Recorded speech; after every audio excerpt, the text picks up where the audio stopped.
The question is, are hackers a threat to the public infrastructure? That's something we're going to be asking our next guest, Jonathan Pollet, who's the founder of Red Tiger Security. And he's unveiling a new attacks that we should be out on the lookout for, because he has more information as to where these guys are, spearheading their efforts and how they're going about doing their business. Jonathan, welcome to the show. Thank you for joining us. Thanks, Uma. Let's talk for a moment about whether or not you first believe if there are hackers in and of themselves are a real threat to our entire infrastructure here in the U.S. Well, thanks. Yes, we've been studying these types of cybersecurity threats against SCADA and national critical infrastructure assets for about 10 years. And over the past 2 to 3 years, we've seen an exponential increase in the focused effort directed at specific critical infrastructure sectors, such as electric power, oil and gas, energy companies.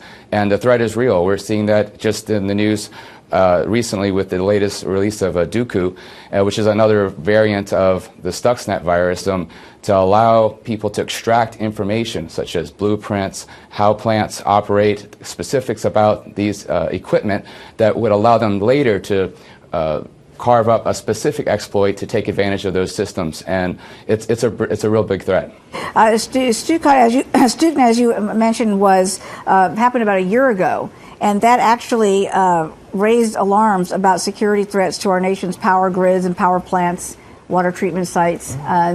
I think initially people were not as concerned about the possibility of this happening, but once this worm actually was off and running, people took it more seriously.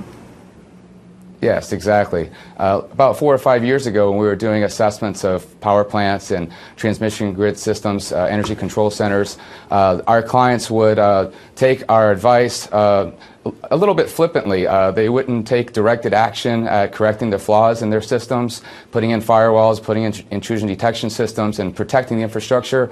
But after the latest threats since Stuxnet and Night Dragon and all the latest threats we've seen in the news over the past year, we find a lot of our critical infrastructure clients in the power sector, oil and gas sector, energy sector finally realized that this is a real threat, and they needed, just like they need surveillance on their physical systems, badge access to protect physical access into their systems, they also need to have digital protection to protect access through the networks. So it's been a good wake-up call.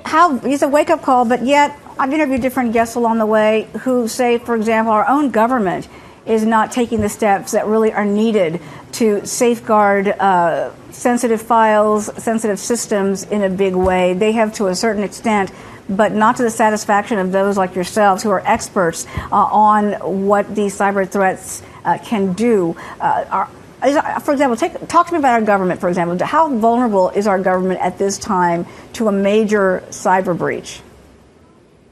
All right, well, that's a pretty broad question, but I think it depends on the industry sector or vertical. And the problem is that the attackers are evolving their attacks faster than our own best practices and regulations are put in place. For example, if you look at the NERC CIP standards for electric power plants, it took several years for them to finally say this is the set of standards and controls you should have in place to protect the power plant. That was written 3 years ago. These attacks are being evolved on the fly. So it's a constant problem of telling people how much security they should have in place versus, and then the attackers learning about that and taking advantage of it. So it's going to be a constant problem. So nothing ever really stays as it was. Let's say once the attack has happened, it can certainly morph into something else when, let's say, you find out about it, and by that time it's too late, because the hackers are going to move and evolve that threat into something else. Correct? Is that what you're saying? Yeah.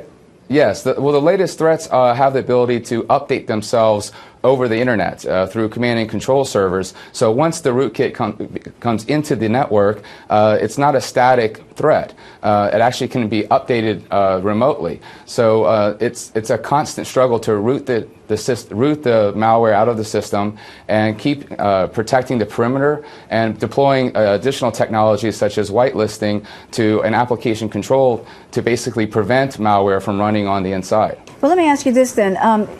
In terms of tackling this, is the best way to go at this state to state, city by city, to some of the power plants, to the electrical grids, to the water treatment sites? I mean, how best do you what's the best way, I guess, do we address this and go at this in a way where it makes sense and is effective? Yes, good question.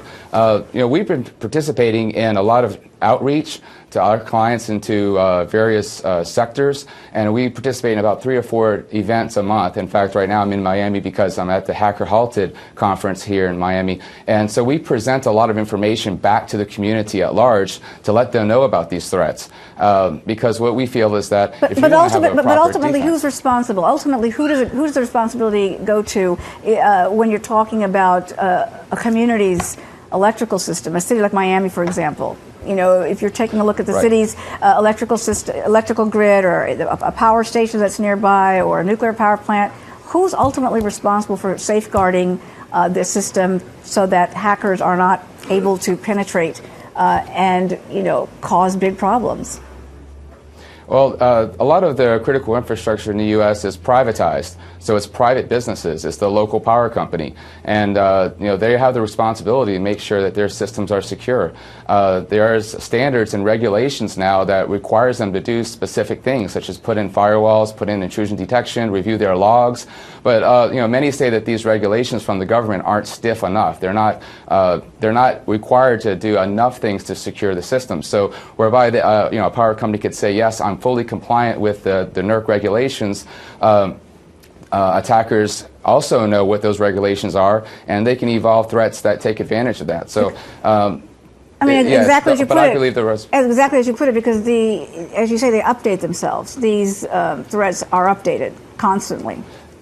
Yes, exactly. But the ultimate responsibility is on the shoulders of the local power companies, and fortunately, with a lot of the regulations that have come out within the last couple of years, they have spent the required money to protect themselves, but some say not enough. Do you foresee more attacks in the future against the power companies, nuclear power sites? I mean, what is it that you're telling folks right now to be really watchful for and to really incorporate upgrades to systems across the board? Yes, this is just the beginning. We've been looking at this for 10 years, and it's been a sharp increase in the research work being done to discover vulnerabilities in SCADA systems and industrial control systems. So it's just the tip of the iceberg. I think there's many more to come after this. So if people are just now starting to wake up and think, wow, maybe I should do something about that 15-year-old control system that's running my plant. Maybe I should put in some firewalls. Maybe I should put in whitelisting and lock down my servers and workstations and patch them, keep them up to date. It's a little bit too late. I think this is just the start of many more that will come after this. Do you have any alerts to tell us more about today in terms of things that you guys are finding out about, where we need to be more careful? Well, the way these threats are coming in is from the inside. Someone on the inside of the network is clicking on an attachment they shouldn't click on. They're going to a website they shouldn't go to, or they're clicking on an instant message from a friend that they thought it was a friend, but actually was a link to a different website. And it's allowing this malware to come into the system from the corporate IT side, from their corporate desktop. And then it's moving through the corporate network, eventually finding itself in the control rooms of these power plants and refineries and oil and gas systems. So locking down that perimeter between the corporate network and these industrial systems is really where a lot of focus can be applied. So it's your belief then this can really bring down the infrastructure of states, of communities, even our own government? I mean, it's a very real possibility. Yeah, sure, definitely. We know that the attackers have the capabilities to extract information, to learn about our systems, and then to craft specific attacks to take down parts of the system. I don't know if they can actually take out the entire electric grid or an entire process of producing gasoline into the system. They can't take down all the pipelines, but they can certainly do a specific disruption in a certain area of the country. Have we been able to determine the source for these attacks to this point? Are we looking at folks who are, terrorists in the strict sense of the word, or people who are just, mischief makers, people who just want to do it because they think it would be funny in their view to see something get all messed up like this? I mean, what are you learning about these cyber attackers?